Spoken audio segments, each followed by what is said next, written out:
UFC 311 is now behind us, but that does not mean that the repercussions of this night will not be felt for the days, weeks, months, maybe even years to come. Who improved their stock? Who didn't at UFC 311? Let's talk about it. Let's start positive, shall we? Let's look at the ups. Whose stock is on the rise coming out of UFC 311? Let's start.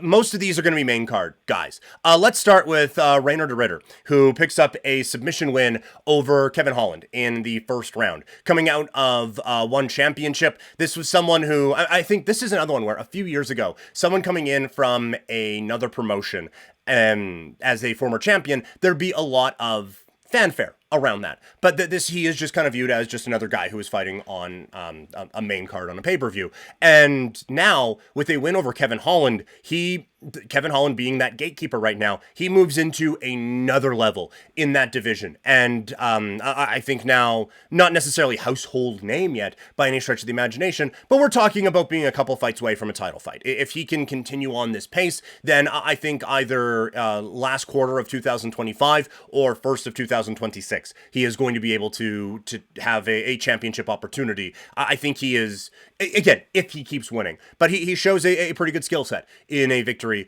over Kevin Holland. Jailton Almeida comes away with his stock on the rise, coming off of a victory over Sergey Spivak. It is not a gigantic jump. We're not talking like the Hawk-Tua Bitcoin thingy, where it just took a giant jump on one day and will come crashing back down to earth. It is a little, what are they?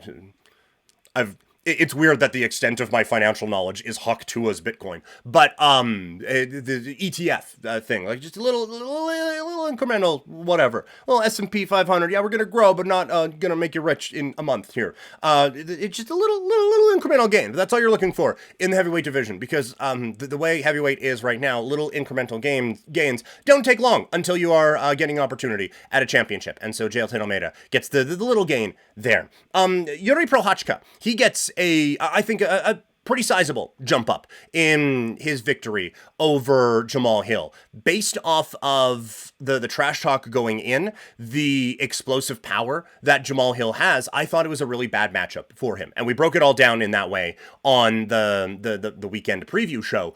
And I didn't think that he would be able to survive it and to last it. And he did. And so this keeps him alive in the title picture, I think, at 205 pounds. And I think puts him in a spot, because I don't think many people are clamoring for a rematch with him and Alex Pereira, but it keeps him in the conversation if there is going to be a change at the top. If Pereira moves up to heavyweight this year, it keeps Prochazka in that conversation now. And so I think that does make things a little bit interesting for him. The one whose stock rose the most this weekend is Merab Dvalishvili. He had a star-making night at UFC 311 with, again, we talked about it coming in. We talked about it yesterday too. But I will talk about this till I'm blue in the face. I cannot remember a time where someone changed the perception of themselves so much in one night. And that is the beauty of combat sports, is that you have a spotlight all on you. And you have, in this case, 25 minutes. In boxing, 30, 36. In various eras, 45, which sounds insane. But you have 25 minutes, and there is a story that can be told in combat sports of so many different things and so many elements of the human experience that get us feeling very romantic about sports in particular, but certainly for me, for combat sports, the road that it takes to get to be a champion in combat sports at any level is very difficult to do. And some people get different advantages, that's life. But for Merab, he was the good soldier for a long time. And he had a very good resume, deserving probably of a championship opportunity. He just didn't get that because his best friend was the champion. And so he was just like, yeah, you know what? I don't need to. I don't need it right now. I'm just going to keep fighting, keep honing my skills. That guy was a very big part of my transition to American life and a very big part of why I am successful. So I am not going to challenge him in any way. But then he loses and loses a lot of favor with the Ultimate Fighting Championship. And so an opportunity presents itself for Merab. Years of dedication, years of hard work to get a championship opportunity, and he wins it. And everyone hates him for it because A, the guy who he beat was a fan favorite, and B, the way he did it was not the most aesthetically pleasing way. And so now he is coming into a fight as a champion, as a significant underdog against the undefeated cousin of an undefeated legend.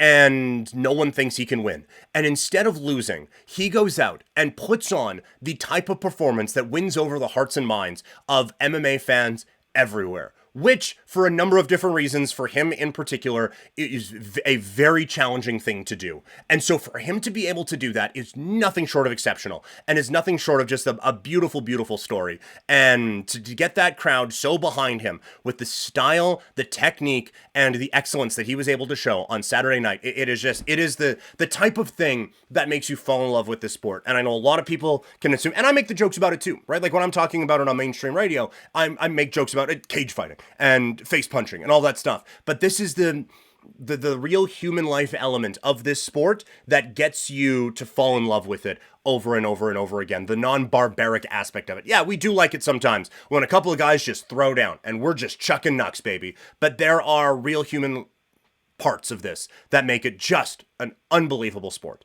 to follow. A couple others who had their stock go up this weekend. Hanano Moicano, he's the only one on this list who lost. He gets the bump up after a defeat because he takes a fight against the number one pound for pound fighter on short notice. No one does that. And he had at least a moment against him. A couple shots land on the feet. Yes, there was a slip and everyone freaked out about it, but it was still, it was a moment. And so good on him for being able to get that and take advantage of his one opportunity, I would say.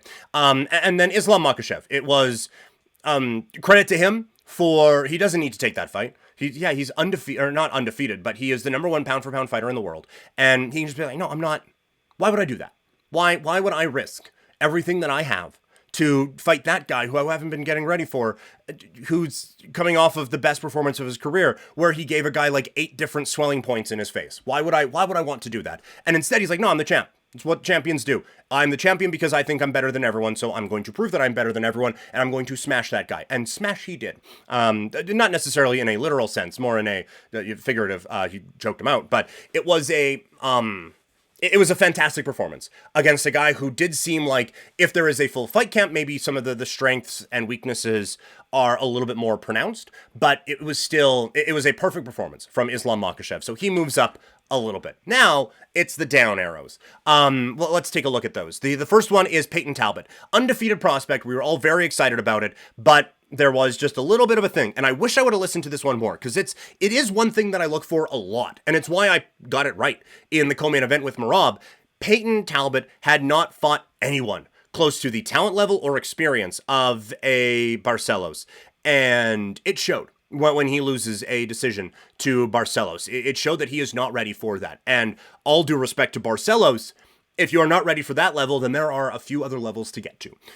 So this was I don't think it's a giant step back. I don't think this guy should be cut or anything like that. There is still a future for a Peyton Talbot here, but this is a pretty significant step back, I think, for him. It is a down arrow for Kevin Holland as well, as he continues to just be the guy that you throw into the cage to see if your prospect, if your new signing, if this up-and-comer has what it takes to get into the top 15. That is not a fun spot to be when that means you're getting beat up a lot. And for Kevin Holland, it really, I think there is an interesting discussion to be had about how much things changed after Khamzat Chimaev put an otherworldly ass kicking on him a couple of years ago, when all of that stuff changed around that particular pay-per-view. So it's unfortunate because I like him as a fighter, but it just, this weekend was another indication that he just doesn't have it.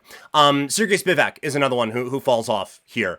A loss against Jailton Almeida. This was, he is coming off of a win over Marcin Tybura and is looking to work his way up in the heavyweight division, but Again, I think Jailton Almeida is interesting at heavyweight, but he is not one that when you lose to him, it's like, oh, well, you lost to one of the tippy top guys. It's like, well, you lost to a guy. And so I feel like if there is a road to relevance for Sergey Spivak, again, it just got probably significantly longer this weekend. Jamahal Hill is another one. He has an amazing moment winning the light heavyweight championship. And we talked about the unbelievable story of overcoming adversity and everything like that for Merab. This is the adversity part. Now, this is the other part of it, the agony of defeat that goes along with the thrill of victory. Because Jamahal Hill was on top of the world. He was the interim light heavyweight champion. And then he is enjoying the fruits of that labor by being able to play in a pickup basketball game with a couple of like all-stars and legends and stuff like that. And he blows his knee out. He loses his championship. He comes back, gets an immediate championship fight. It just so happens that the guy he is that has kind of taken over the mantle for him is specifically designed to be an awful matchup for Hill. And it ends up in an all-time clip that will be played forever on Alex Pereira highlights, where he stops the ref and then just boom and seals the deal. And then he comes back and it seems like there is an opportunity that guy may be leaving. So you have another chance to get back to the top of the mountain. And that it falls short again. So it's a really tough spot for Jamahal Hill. And one that I do think he's talented enough to come back from. But again, that road gets a little bit longer with a loss at UFC 311. And this one seems a little bit unfair because it was a fun fight and he was winning 2 rounds to nothing. But Umar Nurmagomedov gets the down arrow here.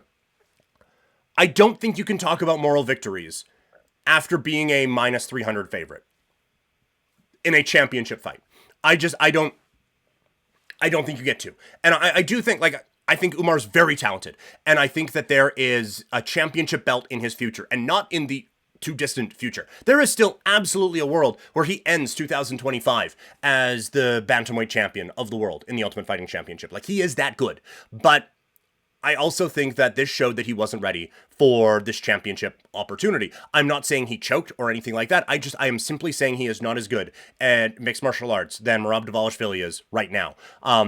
Again, I think that could change, and I think that could change rather quickly if he learns the right lessons from Saturday night. But entertaining as that fight was, and as many successful moments as he had, I just don't think you can give him a stock up when you are an undefeated, significant favorite in a championship fight and you get shut out in the last 3 rounds to lose that fight. So it's a bit of a down arrow for Umar, but a lot of people watching this stock right now, and a lot of people are saying this is the time to get in.